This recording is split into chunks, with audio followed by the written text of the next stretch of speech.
I walked into the room and the patient said, "Are you a Christian?" I looked at her and I said, "What's going on?" She said, "Well, I want you to pray with me." I said, what's happening?"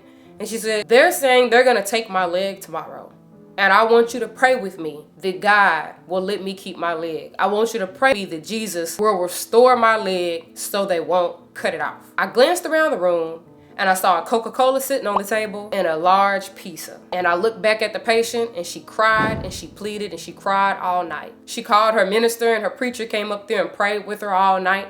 And they begged Jesus to help her keep her leg. What I saw in all of this was there was no accountability. She was willing to do everything except cut her sugar and eat fruits and vegetables. In this story, the doctor is the bad guy.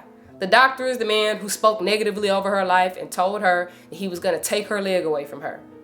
The doctor was the guy who didn't help her, who wrote her all these medications and all these prescriptions. Even though the doctor has told her for years and years and years to cut her sugar and eat healthy, he had to do his job.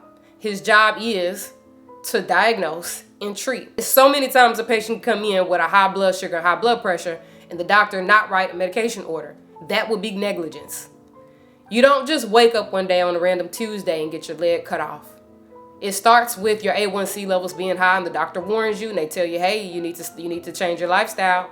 Then from there, it goes to, okay, we're just gonna start you on some metformin and then still make the lifestyle changes. And then from there, they say, okay, we're gonna have to start you on insulin, but still make the lifestyle changes. And after years of insulin and lack of compliance, not taking the injections, eventually they take the leg.